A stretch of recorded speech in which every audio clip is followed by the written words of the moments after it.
There's to be no escape act in the second set for Laura Siegemund. I was blowing up, my phone was blowing up, and I tried not to look at it a lot. Hey guys, welcome back to the channel. Hold up. Eala just went through a grueling 3-hour, 20-minute battle against Laura Siegemund, and the drama that blew up afterward had absolutely nothing to do with the final score. There's to be no escape act in the second set for Laura Siegemund.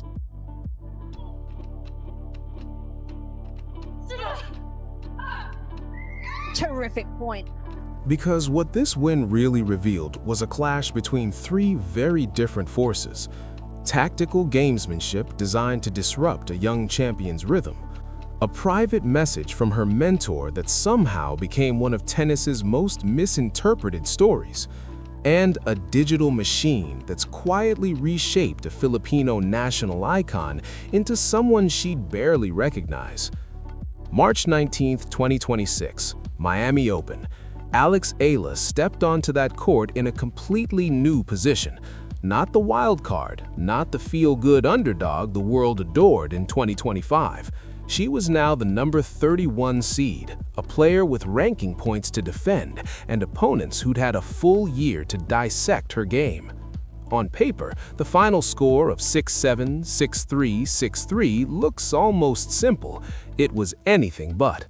The first set alone could have been its own marathon. Eala raced to a 3-0 lead, looking dominant, then got pulled into a fourth game that stretched over 10 minutes.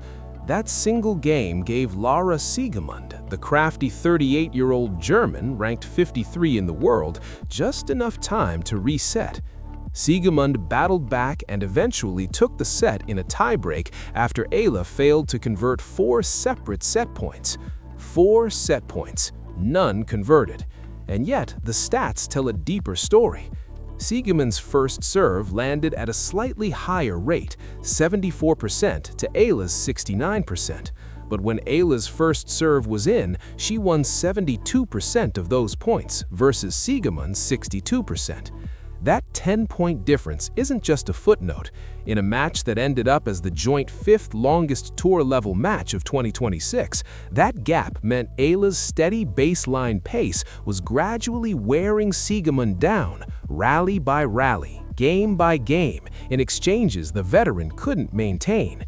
Eala racked up 125 total points. Siegemund earned 110 over 3 hours and 20 minutes. That margin tells the story of a player who was in control the entire time, even when it didn't look like it. But that wasn't all this match revealed.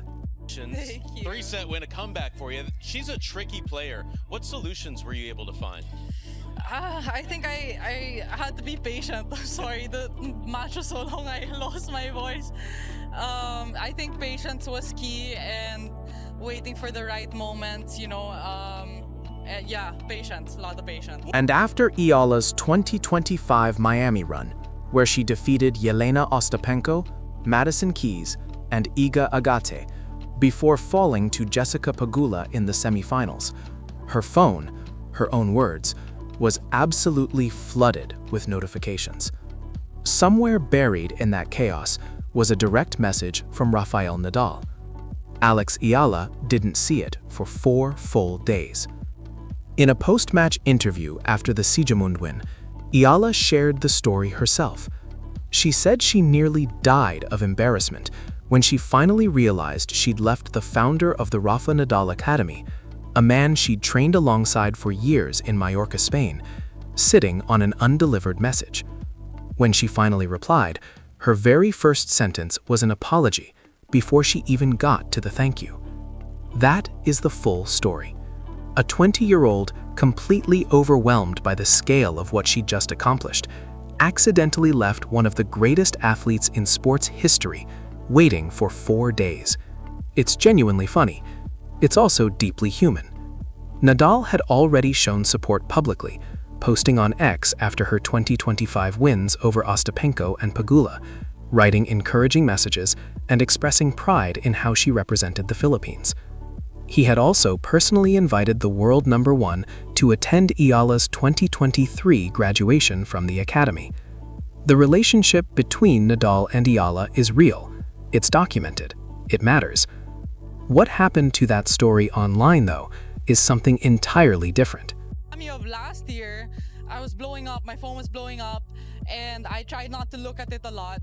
And Rafa sent me a message, but I saw it like 4 days after. He was buried in your DMs. Yeah, so I left him undelivered for 4 days, and I almost died.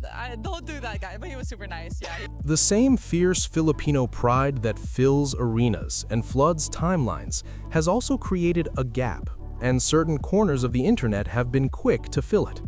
Pages under names like Tennis News and Tennis Plus on Facebook, along with various threads, have been spinning fabricated stories built around the Nadal-Eala connection. The most viral one claims Nadal supposedly sent a 5-word warning to opponents who disrespected Eala. Another story went viral, saying a player allegedly used a racial slur against her at the Birmingham Classic and that Nadal personally stepped in. None of it happened. There's zero evidence that any of those messages were ever sent. No proof that those incidents occurred as described. The list of documented fabrications is long. The 5-word warning? Fake. The Birmingham slur story? Fake. A story about Eala suing a public figure for $5 million? Fake. A claim about Nadal warning a player named Linda over a trash girl comment? Also fake. Here's the thing, and this is the part that rarely gets said. This disinformation isn't protecting Alex Eala, it's quietly undermining her. Every made-up story about Nadal rushing to her defense takes a player who beat Iga Agathe 6-2, 7-5 and reframes her as someone needing saving. A player sitting on 1,525 ranking points, nearly $1.75 million in career prize money, and a career-high ranking of world number 29, the highest any Filipino has ever reached in WTA history, is being repositioned online as a figure of vulnerability. The mythology being built around Alex Eala is the exact opposite of who she actually is. That's the real story here. There's one number that reframes the entire Siegemund match, and it's not on the scoreboard. Eala walked into the 2026 Miami Open defending 380 ranking points from her 2025 semifinal run. A first-round loss to Siegemund wouldn't have just been a bad result, it would have dropped her roughly 22 spots in the live rankings, potentially pushing her out of the top 50 entirely. By winning, Eala protected a chunk of those points and moved her live ranking up to 47th. Moise didn't know what to say. I told him just say thank you. I really appreciate the text, but what'd you say to Rafa? I mean, I said, first of all, I apologized for getting back to him so late. But no, I said thank you, and I'm fortunate enough to have seen him many times, to be able to see him many times. So yeah, I say Indian Wells, she made the round of 16, taking home $15,720 and 120 more points. Her guaranteed earnings for reaching the Miami Open round of 32 alone came to $61,865. Career prize money as of March 2026 sits at approximately $1,745,329. Those aren't the numbers of a prospect. That's the financial profile of a player consolidating at the professional level. She's been training on clay since 2018. The Rafa Nadal Academy in Manacor is built around clay court philosophy. It's literally what the facility was designed to produce. Her first WTA 1000 main draw victory came on the clay of Madrid in 2024. She won a junior Roland Garros doubles title. Her mother, Reza Mano Eala, was a 1985 Southeast Asian Games bronze medalist in swimming. Athletic lineage that maps directly onto the physical endurance and baseline durability, the Siegemund match statistics just confirmed at the professional level. Her coaches at the academy, Joanne Bosch and Sandro Villain, built their philosophy around what they called the 10. And after 3 hours and 20 minutes against a veteran who tried every trick in the book, that spirit is no longer just a talking point, it's on the stat sheet. The target for the rest of 2026 is a top 20 ranking. Based on where Eala sits right now, that almost certainly means a deep Grand Slam run. The European clay season, her home surface, is the clearest opportunity she's going to get. So here's the question nobody seems to be asking.